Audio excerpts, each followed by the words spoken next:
Welcome to my channel study online 1.11। इस channel पर आपको ड्रग्स के बारे में कंप्लीट इंफॉर्मेशन मिलती है, कंप्लीट फार्माकोलॉजी पढ़ाई जाती है, ड्रग के डोजेज फॉर्म्स, ड्रग के अवेलेबल ब्रांड्स, ड्रग के क्लिनिकल यूजेस, ड्रग के वार्निंग्स और साथ में जितने भी साइड इफेक्ट्स होते हैं ड्रग के वो कंप्लीटली आपको पढ़ाए जाते हैं। लिहाजा जो आज की ड्रग है it is called sertraline. What is sertraline, इसके बारे में जानने के लिए इस वीडियो को पूरा देखिए, एंड पे लाइक करें, कमेंट करें, शेयर करें और सब्सक्राइब करें।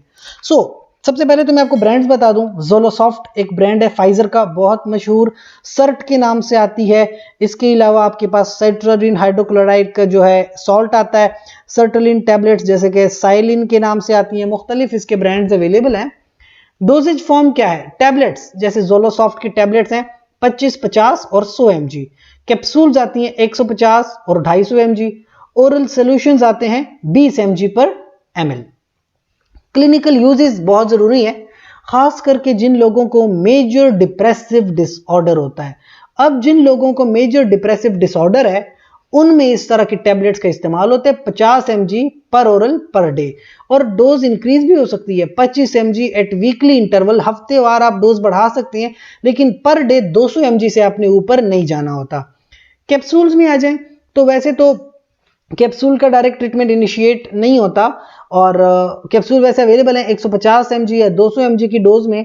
आप क्या करते हैं, सर्ट्रोलिन HCl प्रोडक्ट्स जो हैं वो यूज कर सकते हैं एज एन इनिशियल डोजेज, और 150 mg से कम ही रखते हैं। वैसे रिकमेंडेड जो है 150 mg और 200 mg के बीच की डोज है, लेकिन 200 से आप ऊपर नहीं जाते हैं। इनिशियली आप टैबलेट्स पे जाते हैं। कुछ लोगों को एक प्रॉब्लम होती है OCD, ऑब्सेसिव कंपल्सिव डिसऑर्डर। ये इस तरह का मसला है कि आपके पास OCDs हो ना, तो आपको एक चीज की बार बार फिक्रमंदी रहती है, एक एक्शन बार बार रिपीट करते हैं। एक तरह का साइकोलॉजिकल डिसऑर्डर है OCD। अब उसमें ये ड्रग आप यूज करते हैं क्योंकि ये अफेक्ट देती है ब्रेन में। तो इनिशियल डोज जो है 50 mg पर ओरल पर डे, और डोज इंक्रीज होती है 25 mg at weekly intervals. Maximum dose एक दिन की 20 mg की है। कुछ वार्निंग साइंस जैसे कि इस ड्रग के साथ सुसाइडल थॉट्स और कुछ बिहेवियर्स में चेंजेस आ जाती हैं। एंटी डिप्रेसेंट्स क्या करती हैं? सुसाइडल थॉट का रिस्क बढ़ा देती हैं।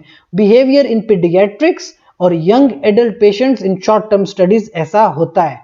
और अब जब भी किसी को एंटी डिप्रेसेंट देते हैं तो उनको क्लोजली मॉनिटर करते हैं कि ताकि उनके कहीं क्लिनिकल वर्सन तो नहीं हो रहे, ज्यादातर उनकी डिप्रेशन में इजाफा तो नहीं हो रहा, क्या वो सुसाइड के बारे में तो नहीं सोच रहे, उनके बिहेवियर्स कैसे हैं, तो आप क्लोजली मॉनिटर करते हैं। साइड इफेक्ट्स देखते हैं, नोजिया, डायरिया, इंसोम्निया, नींद नहीं आती, ड्राई माउथ होता है, फटीग, डिजीनेस, सोमनोलेंस और ट्रेमर्स आ जाते हैं, डिस्पेप्सिया आता है, इजैकुलेशन फेलियर है, एजिटेशन होती है लोगों को, मुख्तलिफ तरह के साइड इफेक्ट्स होते हैं। लेकिन सर्ट्रोलिन याद रखिए फाइजर का ब्रांड है, ज़ोलोसॉफ्ट, और बहुत ज्यादा क्लिनिकली यूजफुल है, बहुत ज्यादा प्रेस्क्राइब की जाती है डिप्रेशन के केसेस में।